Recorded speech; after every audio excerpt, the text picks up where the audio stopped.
सर्वमङ्गलमाङ्गल्ये शिवे सर्वार्थसाधिके शरण्ये त्र्यम्बके गौरी नारायणी नमोऽस्तुते।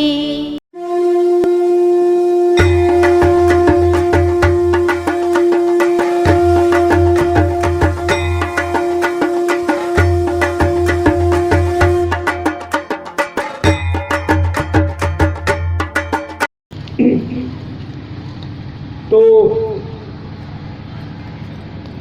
कुल मिलाकर के महाराज जिसने गलती की है प्रायश्चित उसे करना पड़ेगा महाराज। अगर आप पैसे के बल पर ये चाहेंगे कि प्रायश्चित हो जाए तो आप मुझे सुख सुविधा दे सकते हैं, दास दासी दे सकते हैं, हर तरह की सुविधा, लेकिन गलती का प्रायश्चित ये नहीं है महाराज। पैसे के बल पर अगर हर चीज खरीदा जा सकता होता तब तो फिर पैसे वाले कभी दुखी नहीं होते महाराज, कभी दुखी नहीं होते। तो कृपा करके आप एक जिसने गलती की है वही प्रायश्चित करें। तो राजा ने कहा फिर प्रायश्चित बता दीजिए कि मेरी विद्या को क्या करना पड़ेगा। दीजिएगा जब उसे तकलीफ होगी महाराज मेरे कार्य को करने से, यही उसका प्रायश्चित होगा। इस बच्चे को पकड़िए, यही उसका प्रायश्चित होगा। उसकी हर तकलीफ ही उसका प्रायश्चित होगा। आप उसके साथ दास दासी लगा के मेरे पास मत भेजिएगा, उसको अकेला भेजिए और मेरे नित्य क्रिया से लेकर के मेरा हर काम जगने से लेकर सोने तक अब वही कराएगी, और जब वो कराएगी तभी ये प्रायश्चित होगा, नहीं तो नहीं होगा। अब राजा चक्रा राजा कहने लगे कि एक लड़की को या एक स्त्री को पराये पुरुष के साथ ज्यादा देर तक नहीं रहना। शास्त्र तो ये तक कहता है, शास्त्र तो ये तक कहता है कि जब बिटिया बड़ी हो जाए तो पिता के पास भी अकेले नहीं मां के साथ जाए। यहां तक कि जो बहू बेटियां हैं, चाहे वो घर में आपके बड़े भाई की पत्नी हो तो भाभी मां ही है, छोटी भाई के भी पत्नी हो, कोई भी हो, शास्त्र ये कहता है कि एकांत में, चाहे वो रिश्ता कोई भी हो, कितना भी विश्वसनीय हो, सब कुछ है, सब अच्छा है, सब मर्यादित है, लेकिन एकांत में किसी भी स्त्री को किसी पुरुष से नहीं मिलना चाहिए जो पर पुरुष नहीं मिलना। अपने पति के सिवा एकांत में किसी से नहीं मिलना चाहिए। किसी के साथ चले जाइए, किसी को साथ ले लीजिए, नहीं हो तो अपना छोटा बच्चा ही ले लीजिए साथ, एकांत में नहीं। या वहां पहले से लोग बैठे हो तब आप अकेले चले जाइए, कोई दिक्कत नहीं, पहले तो वहां 2-4 लोग बैठे हुए, लेकिन केवल अकेला पुरुष और अकेला स्त्री शास्त्र कहता है एकांत में नहीं मिलना चाहिए महाराज, क्योंकि मन बड़ा पापी है। केवल मन में भी कोई चिंतन इधर उधर थोड़ा भी हो गया तो मानसिक पाप का दोष लग जाएगा महाराज। पाप भी 3 तरह से होता है, एक कायिक यानी शरीर से किया जाता है, एक वाचिक यानी वचन से किया जाता है, और एक मानसिक मन में जो गंदा सोचते हैं, ये भी एक तरह का क्या है महाराज, पाप है। तो इसलिए बुरा मत देखो, बुरा मत सोचो, बुरा मत कहो। ध्यान रखिए बच्चे। और तालियां जब बजा करे तो वहां तक बजे, मुझे पता तो चले महाराज आप लोग कहां तक हैं, क्योंकि हम लोग तरफ इतनी रोशनी पड़ती है कि पीछे दिखाई नहीं देता हम लोगों को ज्यादा दूर तक। तो तालियों से बताते रहिए कि हम भी महाराज आप ही के हैं, बस यहाँ बैठे हुए हैं। बिल्कुल जरा तालियां बताए कीजिए महाराज, सब मेरे अपने हैं, सब मेरे अपने हैं। तो कहने का तात्पर्य है कि अब राजा बड़े पशुपेश में पड़ गए कि बिटिया को अकेले, 1-8 घंटे की बात हो, 10 मिनट की बात हो, चलिए फिर भी ठीक है, संत है भाई के पास भेजने में क्या दिक्कत है। लेकिन यहां तो कह रहा है संत की 24 घंटे रात दिन अब पूरी क्योंकि अब अंधा ठीक होने वाला नहीं है, तो कह रहे अब जिंदगी भर मेरे साथ। तो राजा कहने लगे कि महाराज एक चीज और बताइए, शास्त्र तो ये भी कहता है कि पर पुरुष और पर स्त्री एक ही साथ नहीं रह सकते ज्यादा देर, क्या थोड़ी देर भी नहीं। और आजकल देखिए एक नई चीज शुरू हुई है, पश्चात सभ्यता लेकर आई है महाराज, live in relation. Live in relationship. आजकल बड़े शहरों में एक ही ऑफिस के दो लोग बिना शादी के एक साथ एक ही कमरे में शेयर करने लगे हैं पार्टनरशिप में। और क्या कि पुरुष और स्त्री दोनों क्या है, बराबर हैं, बिल्कुल बराबर है महाराज, बिल्कुल बराबर हैं। लेकिन कुछ मर्यादाएं हैं। पुरुष पुरुष के साथ एक कमरे में पार्टनरशिप में रह सकता है, लेकिन पुरुष और स्त्री बिना पति पत्नी के एक कमरे में एक साथ 24 घंटे नहीं रह सकते महाराज, नहीं रह सकते। ये लिव इन रिलेशनशिप पता नहीं कहां से आया महाराज। तो राजा ने कहा कि शास्त्र तो फिर विवाह, बिना विवाह के कैसे मेरी बिटिया 24 घंटे आपके साथ रहेगी। तो सन्यासी ने कहा भैया मैं ये नहीं जानता, मैं बस इतना जानता हूं कि शास्त्र यही कहता है गलती जिसने किया प्रायश्चित उसे करनी पड़ेगी। अब विवाह करके कराइए या जैसे कराइए वो आप देख लीजिए महाराज, लेकिन इसके बिना समाधान नहीं होगा। बाकी आप राजा हैं, ताकतवर हैं, जो चाहिए करिए महाराज। तो राजा ने कहा कि अब कुछ समझ नहीं पाए, वो लौट आए, मंत्रियों को बुलाया, अब एक सभा बैठी और राजा कहने लगे महाराज सब मर जाएं, लेकिन अपनी बिटिया को एक बूढ़े से, और वो भी महाराज कंदमूल फल खाने वाले आदमी से, मेरी बिटिया नाजों में पली है, 56 प्रकार के व्यंजन उसके सामने रखे रहते हैं महाराज। अब वो जाके जंगल में कंदमूल फल पे कैसे जिंदा रहेगी। कोई बाप कोई माँ जानबूझकर अपनी बिटिया को आग में नहीं झोंकता महाराज। वो तो कहता है कि मैं किसी राजकुमार को सौंपूंगा। अब ये किस्मत फूटी हो तो बात अलग है कि माँ बाप के लाख सावधानी के बावजूद कभी कभी गलत सिलेक्शन भी हो जाते हैं महाराज, हो जाते हैं। अब वो किस्मत से होता है। तो कुल मिलाकर के स्थिति ये बन गई महाराज कि बड़ी परेशानी में पड़ गए सब। अब राजा लौट के आकर के सर झुका के बैठे हैं। अब फिर देखिए सुकन्या वहीं बैठी हुई है, लेकिन बीच में बोल नहीं रही है। बच्चों को बीच में, बड़ों के बीच में नहीं बोलना चाहिए। सुकन्या चुपचाप बैठी हुई है, सर झुकाए, गलती की है, बैठी है, अपने पिता के पास ही बैठी है, नीचे राजदरबार में उनके चरणों के पास बैठी है। राजा परेशान है, लोगों से बात कर रहे हैं, उनका ध्यान भी नहीं जा रहा कि सुकन्या बैठी हुई है। अचानक सुकन्या ने फिर राजा के पैर पकड़ लिए और कहने लगी कि हे पिताजी, आप केवल पिता नहीं हैं, आप इस राज्य के राजा भी हैं। बच्चों को, पत्नी को, पति को एक दूसरे को देखते रहना चाहिए कि जब धर्म से कोई व्यक्ति आपके माया मोह के चलते अपने धर्म से वो हटने लगे तो दूसरे को समझाना चाहिए कि हमसे ऊपर धर्म है, धर्म को मत छोड़िए मेरे माया मोह के चलते। ये कथा जब हरिश्चंद्र की आएगी, उनकी पत्नी ने भी कहा था कि सत्य से बड़ा कोई धर्म नहीं है और सत्य की रक्षा के लिए अगर मुझे भी बेचना पड़े तो बेच दीजिएगा। जब हरिश्चंद्र की कथा आएगी तो मैं ये कथा भी सुनाऊंगा। कल होगी राजा हरिश्चंद्र की कथा, कल होगी महाराज। बहुत प्यारी कथा है वो भी। उसमें तो मैंने देखा है कि पूरा पंडाल रोने लगता है।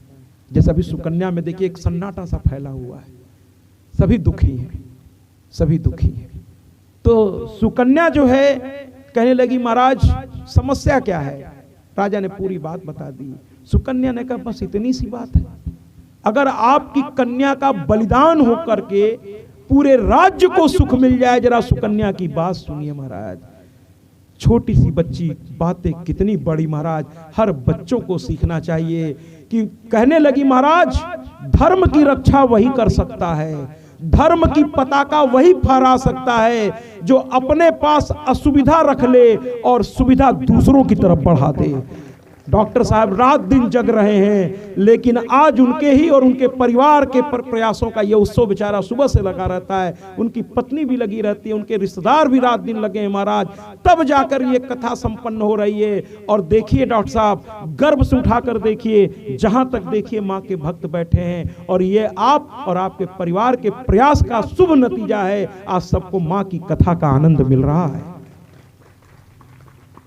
तो धर्म का प्रचार वही कर सकता है, डॉक्टर साहब जैसे लोग ही कर सकते हैं कि सब कुछ सहेंगे, है ना, लेकिन माँ की कथा करानी है तो करानी है महाराज। और करा दिए तो देखिए क्या शुभ है, कितने लोग सुन रहे हैं इस कथा को, कितने लोग सुन रहे हैं। और डॉक्टर साहब मैं तो कहूँगा आप धन्य हो गए, आपका परिवार धन्य हो गया। आज आपके दोनों पिता बैठे हैं, एक जन्म देने वाले और एक जिसने आपको अपने हृदय का टुकड़ा दे रखा है। दोनों को आप ये कथा सुना रहे हैं। महाराज आप जैसा पुत्र और आप जैसा दामाद भगवान सबको दे। दोनों को आप सुना रहे हैं। तो कहने का तात्पर्य है महाराज कि धर्म का प्रचार बिना कष्ट के नहीं हो सकता। पहले तो प्रण लेना पड़ता है कि मुझे ये अनुष्ठान कराना है, फिर उसके लिए प्रयास करने पड़ते हैं महाराज। डॉक्टर साहब जब मुझसे मिलने गए थे तो मैं बता चुका हूं, लेकिन मैं बार बार ये बात बताऊंगा। इसलिए बताऊंगा कि जब इन्होंने मुझसे कहा तो मैं अपने ऑफिस में बैठा था, कथा व्यास की ऑफिस में। मेरे घर में ही एक ऑफिस बना हुआ है, वहां माँ की तस्वीर है और सब कुछ है, वो डॉक्टर साहब से पूछे बता दे। तो कुल मिलाकर के मैं अपने चेयर से खड़ा हो गया। जैसे डॉक्टर साहब ने कहा कि महाराज समझ लीजिए आज जो बस चलती थी वो चली नहीं। हमारा बच्चा सुबह ही कहा कि नागराज वाले बस से मत जाइएगा, बड़ा कबाड़ा है वो बस। और ऐसा बताइए बिल्ली रास्ता काटी सुबह सुबह कि महाराज एक भी बस नहीं मिला। बड़ी मुश्किल से बाईपास तक एक हमारे परिचित मिल गए, हमको बाईपास ले गए।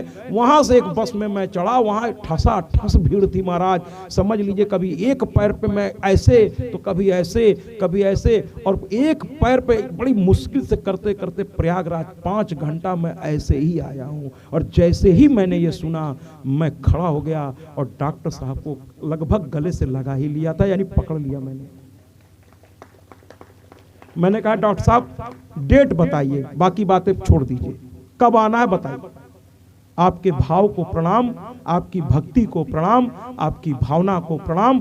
और मैं उस दिन तो डॉक्टर साहब की प्रशंसा कर रहा था, लेकिन जब से मैं आया हूँ डॉक्टर साहब के जितने भी लोग हैं, उनके सगे संबंधी से लेकर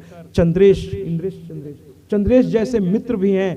पहले दिन इस धरा पर डॉक्टर साहब के बाद अगर किसी ने मेरा स्वागत किया तो वो चंद्रेश जी थे। तो मैं आप सबको तहे दिल से, आपकी धर्मपत्नी को और जो मामी लोग हैं वो भी, और जितने भी बुआ भी आई हैं कलकत्ता से, और जितने भी नाते रिश्तेदार आए हैं जो अभी मुझसे नहीं मिले हैं, आज वो आए हुए हैं, मैं सबको प्रणाम करता हूं। और आपके मित्र को भी, और जितने भी ये बैठे हैं सभी डॉक्टर साहब के अपने ही तो हैं, चाहे वो जैसे भी हैं। और कहते हैं ना महाराज कि कभी कभी ब्लड के रिश्ते से, कभी कभी दूर का रिश्ता ब्लड के रिश्ते पर भी भारी पड़ जाता है। अभी पड़ोस की बहुत ही आदरणीय महिला हैं, ये मुझसे मिलने दोपहर में आई और कहने लगी महाराज मैं बड़ा भाग्यशाली हूँ, मुझे ऐसा पड़ोस मिला है कि मैं जब रहूं या ना रहूं, लेकिन मुझे परिवार के अपने पति के खाने की चिंता नहीं रहती। मैं अगर नहीं भी रहती हूं तो डॉक्टर साहब और उनकी धर्मपत्नी मेरे पति का ध्यान रखते हैं महाराज। मुझे बहुत अच्छा लगा और खुद वो भी बहुत अच्छी है। आज मुझे दर्शन करने जाना था, गाड़ी काफी दिन से, चूंकि अभी मकान बनाने में लोग व्यस्त हैं, काफी दिन से खड़ी थी एक कोने में, तो उसको साफ सुथरा कर करके स्वयं इनका पुत्र लेकर खड़ा था। तो कहते हैं ना महाराज ताली दोनों हाथ से बजती है। कुछ वो 2 कदम आगे बढ़े, कुछ आप 2 कदम आगे बढ़िए। अगर हर पड़ोस में एक दूसरे के प्रति ऐसा भाव हो जाए महाराज, तो हर तरफ सुख शांति और समृद्धि हो जाए कि हम दोनों एक दूसरे के लिए खड़े, दोनों एक दूसरे के लिए खड़े। क्या बात है, क्या बात है। वो भी आ चुकी हैं, चलिए बहुत अच्छी बात है, बहुत अच्छी बात है। मैं सबसे मिलूंगा, एक एक करके मिलूंगा, है ना, बहुत अच्छा है, बहुत अच्छी बात। तो कुल मिलाकर सुकन्या जो है, हाँ पैर पकड़ के कहने लगी महाराज धृतराष्ट्र मत बनिए, पुत्र के मोह में इतना अंधे मत हो जाइए कि अपना राज्य धर्म भूल जाइए आप। अरे मेरी जैसी एक नहीं, अगर आपकी 1000 पुत्री भी होती तो अपने राज्य धर्म के पालन के लिए उसकी कुर्बानी करने से पीछे मत हटिए। औलाद को ये नहीं कहना चाहिए पापा ये लाओ, पापा की स्थिति को देखे बिना पापा बेचारे खुद ला ला के सामान देते रहते हैं महाराज। ध्यान से सुनिएगा सभी बच्चे, पापा क्या नहीं लाना चाहते आपके लिए, लेकिन कभी कभी माता पिता से ऐसी चीज की जिद मत कर दीजिए जो बेचारे उस समय चाह करके भी वो नहीं ला सकते। वरना ऐसा नहीं, आप वो डांट देते हैं और आप मुंह बना के चले जाते हैं, लेकिन आप उनके दिल के दर्द को समझिए महाराज। अंदर से वो बहुत उनका दिल कचोटता है कि मेरे बच्चे ने ये मांगा लेकिन आज ये परिस्थिति नहीं थी। तो क्या औलाद का ये पहला फर्ज क्या ये है कि आप अपने डिमांड के लिए अपने माँ बाप को दुखी करेंगे महाराज? अरे आप तो आगे बढ़ के कहिए अपने पिताजी से, अरे पापा आप तो खुदे सब देख के लाते रहते हो, हमें कुछ नहीं चाहिए, आप बिल्कुल टेंशन मत लो, जो है बहुत है भैया, जो प्राप्त है ना वही पर्याप्त है, जो प्राप्त है वही। वरना आप पापा पे प्रेशर बनाएंगे, पापा प्रेशर में आकर के कहीं कुछ इधर उधर से करके ले आए महाराज, और वो कपड़ा हो सकता कर्जा लेके आपका कोट ले आ दें या कुछ भी ला दें महाराज, वो कपड़ा आपको बहुत भारी पड़ जाएगा। उससे तो अच्छा है कि आप, ऐसे तो कोई पिता ऐसा नहीं करता, लेकिन आपको जो उन्होंने पहना रखा है आप उसी में खुश रहिए। और उसी तरह से जिस अवस्था में आप हैं उसी तरह से अगर आप प्रसन्न रहेंगे उस मैया के लिए, उससे शिकायत मत कीजिए महाराज, उससे ये मत कहिए ये नहीं है वो नहीं है, बल्कि उससे ये कह दीजिए कि जब तू मेरे पास है तो मेरे पास सब कुछ है। तो अपने माता पिता का हौसला बढ़ाइए, उनको एहसास भी मत होने दीजिए कि आपको कोई तकलीफ है महाराज। यही तो आपकी तपस्या है। सुकन्या की तरह सीखिए महाराज। सुकन्या ने कहा कि आप मेरा विवाह कर दीजिए उस ऋषि से। राजा ने कहा अरे पागल हो तुम, बच्ची हो तुम, अभी नहीं दुनियादारी समझती हो, अरे बूढ़ा आदमी है वो, उसकी उम्र देखो, मैं मर जाऊंगा लेकिन कभी विवाह नहीं होने दूंगा वहां तुम्हारा। और लड़की ने फिर पैर कस के पकड़ के एकदम राजा को सीने से उनका पैर लगा लिया। बच्चों को ऐसे करना चाहिए, माँ बाप के पैर पकड़ने चाहिए। और आजकल के बच्चे, मैं सबकी बात नहीं कर रहा हूँ, कुछ तो इतने ज्यादा अमर्यादित हो गए हैं कि बस पूछिए नहीं महाराज। लेकिन कुल मिलाकर के महाराज उसने पैर पकड़ लिया और रोते हुए कहा कि अगर एक सुकन्या के बलिदान होने से उसके पिता का सर पूरे समाज में ऊंचा होता है तो मेरी जैसी लाखों सुकन्या बलिदान होने को तैयार है। अंत में राजा को उसके जिद के आगे झुकना पड़ा महाराज, और उसका विवाह चब्बन ऋषि से कर दिया गया। और जब राजा रोते हुए लौटने लगे जंगल से, कहे चलो महल में, उसने कहा ना, जहां मेरा पति वहीं मेरा घर, ये जंगल में रहना चाहते हैं, ये आपके घर में रहना नहीं चाहते, तो मैं भी जंगल में ही रहूंगी। और राजसी वेश भी लौटा दिया सुकन्या ने, सन्यासियों वाला वेश पहन लिया, जैसा देश वैसा भेष। भाई राजा थी तो राजकुमारी जैसे ड्रेस पहनते थे। भाई देखिए जिस स्थान पर, भाई देखिए हर स्थान का कुछ होता है। राजा होकर के अगर आप थोड़ा हल्के फुल्के ड्रेस पहनेंगे तो लोग कहेंगे देखिए महाराज, ये नहीं कहेंगे कि पैसा नहीं, कहेंगे देखिए कंजूसी, देखिए भगवान इतना दिए हैं फिर भी चिथड़ा पहन के घूम रही हैं, है ना। तो कभी कभी दुनिया को थोड़ा दिखाने के लिए भी कुछ चीजें करनी पड़ती है महाराज। शादी विवाह है तो अच्छे कपड़े निकालने पड़ते हैं महाराज, है ना। जब मैं व्यासपीठ पे बैठने वाला था तो एक संत के पास गया, मैंने कहा कि अभी तक तो मैं गृहस्थ था, मैं डायरेक्टर पद पे रहा हूँ, प्रिंसिपल रहा हूँ, टीचर रहा हूँ, तो कोट पैंट ये सब पहनने की मुझे आदत है, तो अब मैं संत भाव में जाना चाहता हूँ, तो मेरे लिए वस्त्र क्या होगा। तो वो मुस्कुरा दिए। बहुत बड़े संत हैं प्रयागराज के, स्वामी स्वरूपानंद शंकराचार्य महाराज के वो असिस्टेंट क्या कहूँ, सब कुछ वही हैं आश्रम के, मुझे बहुत प्यार करते हैं, ददुआ जी महाराज। तो वो भी सुन के मुस्कुरा रहे होंगे। तो कुल मिलाकर के उन्होंने मुझे प्यार से पकड़ा और मुझको प्रिंसिपल साहब कहते हैं। कहते प्रिंसिपल साहब आप जैसे विद्वान की इस क्षेत्र में बड़ी जरूरत थी, और सबसे अच्छी बात यह है कि आपने इसको व्यवसाय नहीं बनाया महाराज। आप कथा करते 9 दिन 4 घंटे के हिसाब से 36 घंटे 38 घंटे आप लोगों की सेवा में लगा देते हैं, लेकिन उसके बदले व्यक्तिगत रूप से आप किसी से 1 पैसा नहीं मांगते महाराज, आप निःशुल्क कथा करते। तो आपका स्वागत है इस संत समाज में, हम सब आपकी मदद करने के लिए तैयार हैं महाराज, है ना। बाकी छोटी मोटी जो व्यवस्थाएं हैं उसके जो खर्च आते हैं, चूंकि वो हर आदमी निःशुल्क हो जाएगा महाराज, जैसा भी ऑडियो वाला अगर ये निःशुल्क हो जाएगा तो इसका घर कैसे चलेगा महाराज। तो कुल मिलाकर के महाराज हर आदमी जो जिम्मेदारी ले उसे पूरी करनी चाहिए। कहता हूं सरदार वल्लभ भाई पटेल के बारे में हम सभी को जानना चाहिए। कि जब वो वकालत करते थे महाराज और एक तार आया, उस समय टेलीग्राम आया करता था, फोन तो होता नहीं था महाराज, तो एक मुकदमा लड़ रहे थे और फाइनल हियरिंग चल रही थी, फाइनल हियरिंग चल रही थी महाराज। फाइनल हियरिंग अंतिम हियरिंग होती है, उसके बल पर कृपया तो उसके बल पर आखिरी फैसला जज लिखता है। फाइनल हियरिंग वो बहुत महत्वपूर्ण होता है महाराज, बहुत महत्वपूर्ण होता है फाइनल हियरिंग। तो सरदार वल्लभ भाई पटेल जिस वकील के लिए लड़ रहे थे उसका पक्ष रख रहे थे, अचानक एक टेलीग्राम आया, धीरे से लाकर, टेलीग्राम माने इमरजेंसी, उस जमाने में इमरजेंसी टेलीग्राम से आता था, तो इमरजेंसी। सरदार वल्लभ भाई पटेल मिलॉर्ड से बोले 1 सेकंड मुझे दीजिएगा। उन्होंने कहा हाँ ले लीजिए, चूंकि देख लिया उन्होंने, टेलीग्राम आके उनको दिया गया, तो जज ने कहा हाँ ठीक है पढ़ लीजिए। और टेलीग्राम में ज्यादा नहीं लिखा होता था, एक लाइन में लिखा था आपकी पत्नी का देहांत हो गया महाराज।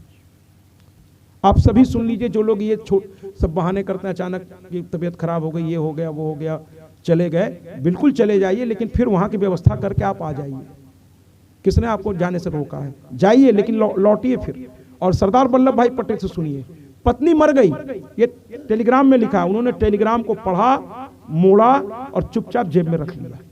और इसके बाद मुवक्किल से जो है, मुवक्किल की तरफ से उस केस को उन्होंने लड़ा, न केवल लड़ा बल्कि सच्चाई की लड़ाई को इतने अच्छे ढंग से प्रस्तुत किया कि वो केस जीत गए महाराज, जीत गए। इसके बाद उन्होंने सारा सामान लपेटा, सारा सामान इकट्ठा किया महाराज, और इसके बाद वहां से चले। और जब चले तो उनकी आंखों में आंसू गिरने लगा। लोगों ने कहा अरे क्या हो गया अचानक आपको, क्या हो गया अचानक आपको? तब उन्होंने टेलीग्राम धीरे से निकालकर अपने असिस्टेंट को दिया। उस टेलीग्राम में था महाराज कि उनके पत्नी का देहांत। लोग अवाक रह गए कि इतनी बड़ी घटना घट गई, लेकिन इस चेहरे पर इसके सिकन नहीं थी जब तक अपने कर्तव्य को लगा हुआ था। कहते हैं ना, कर्तव्य जो है कर्म ही पूजा है महाराज। आज जी तालियों से स्वागत करिए महाराज। आज आदरणीय मेरे पास आई थी, कहने लगी कि मैं मंत्र जपती हूँ, लेकिन गुरुजी सुबह समय बड़ा अभाव रहता है, सुबह 7 बजे मुझे अपने कार्य क्षेत्र में पहुँचना रहता है। मैंने कहा कोई बात नहीं, कर्म ही पूजा है, पहले कार्य क्षेत्र देखिए, रात अपनी है, रात में आप बैठ करके पूजा को संपन्न किया कीजिए, रात्रि में कीजिए। सुबह आपके पास समय नहीं है, सुबह 7 बजे आपको कार्य क्षेत्र पे पहुँचना है, तो आप थोड़ा बहुत धूप बत्ती दिखा दीजिए। तो क्या उतना तो मैं कर देती हूँ, धूप बत्ती भी कर देती हूँ और प्रसाद भी चढ़ा देती हूँ, सब कुछ कर देती हूँ, लेकिन माला नहीं जप पाती। हमने कहा कोई बात नहीं, रात को जब धूप बत्ती दिया, और धूप बत्ती मैंने धूप अगरबत्ती नहीं, तो फिर रात को माला जपिए। मैं ये बात इसलिए कह रहा हूं कि आप सबको इससे पता चलता रहे कि कर्म से बढ़कर दुनिया में कुछ नहीं। जो व्यक्ति अपने कर्म की पूजा करता है, समझ लीजिए वो अपने आप उसकी पूजा भगवान तक पहुंच रही है। मैं उस व्यापारी को भी प्रणाम करता हूं जो सुबह 8 बजे अपने बाल बच्चों के लिए दुकान खोल के बैठ जाता है। महाराज मत आवे कथा में, कोई दिक्कत नहीं है, लेकिन अपने पत्नी को, अपने बच्चों को कहे कि मैं तो तुम्हारे लिए दाल रोटी के लिए बैठा हूं, मैं नहीं शटर बंद करूंगा वरना तुम्हारा रोटी बंद हो जाएगी, लेकिन तुम लोग बगल में कथा हो रही है जरूर जाना और वहां से मेरे लिए प्रसाद लेकर के आना। और कभी मौका मिले तो 2 मिनट के लिए वो आ भी जाए। सुकन्या जो है रोने लगी और रोते रोते रोते रोते जो है पिता से कहने लगी कि विवाह जो है मेरी कर दीजिए। पिता ने माना, बड़ी मुश्किल से विवाह हो गया और राजा ने पति को सौंप करके, जब बच्ची किसी की घर की हो जाए तो उसके जिंदगी में 24 घंटे दखल नहीं देना चाहिए। आजकल आधुनिक जमाने में मोबाइल क्या हो गया महाराज, ये भी एक कम बला नहीं है। दिन भर जो है मायके का फोन, आजकल तो अनलिमिटेड कॉल है महाराज, कान में लग गया, अब मोबाइल काहे को ऑफ हो, अब वहां से ये तक अच्छा छौंका लगा दी, मोबाइल पे बात चल रही है। अच्छा लहसुन कितना डाला, प्याज कितना डाला, देखो तड़का लगा दी हो, और देखो सास क्या कर रही है ये भी बताओ। ठीक है महाराज, अगर इतना इंटरफेयर अगर आप मायके वाले ससुराल में करेंगे महाराज, तो उस घर में आग लगने से देर नहीं है महाराज। पता चला दाल जल जाएगी, कुछ हो जाएगा, और आपकी बिटिया को लोग ये कहेंगे कि इसको कुछ, भैया मंच के आसपास बात नहीं करेंगे।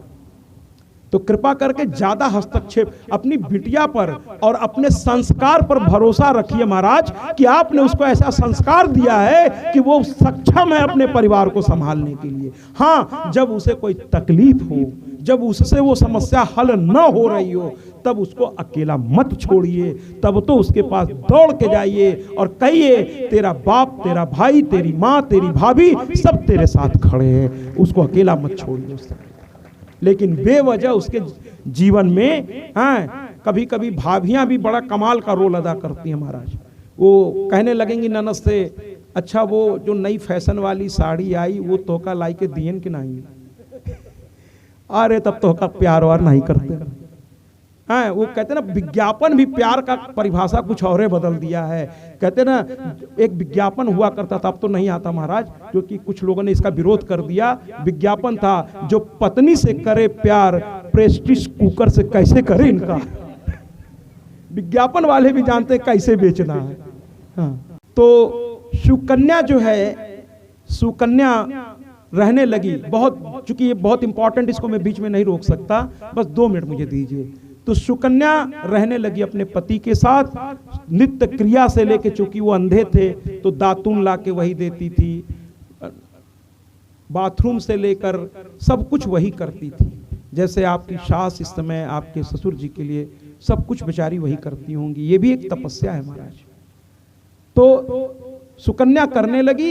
एक दिन पति को सब कुछ करके वो गंगा स्नान के लिए निकली और जैसे ही चली, सूर्यपुत्र 2 अश्वनी कुमार महाराज, 2 अश्वनी कुमार सूर्यपुत्र थे, ये उस रास्ते से गुजर के सामने आ गए और देखा इतनी सुंदर लड़की। अब वो बड़ी हो गई थी, कहीं इतनी सुंदर, क्योंकि साधना से, तपस्या से, किसी की सेवा से आपके चेहरे पर एक गजब का नूर आ जाता है महाराज।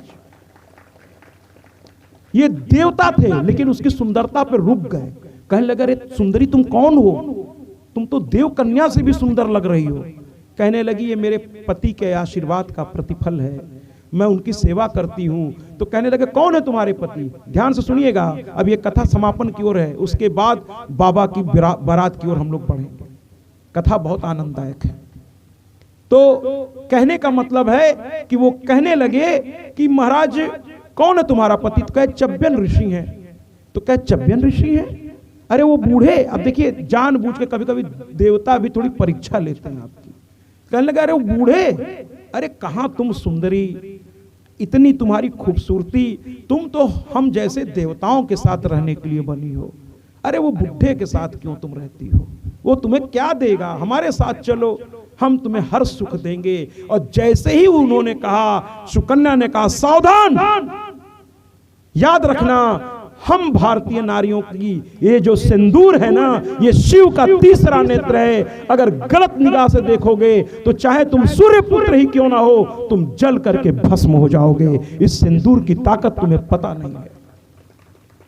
भला है, बुरा है, जैसा भी है, मेरा पति मेरा देवता है। मैं सतीत्व रक्षक हूं, मैं अपने पति के सिवा किसी के बारे में सोच भी नहीं सकती। अब वो जैसे भी हैं मेरे हैं।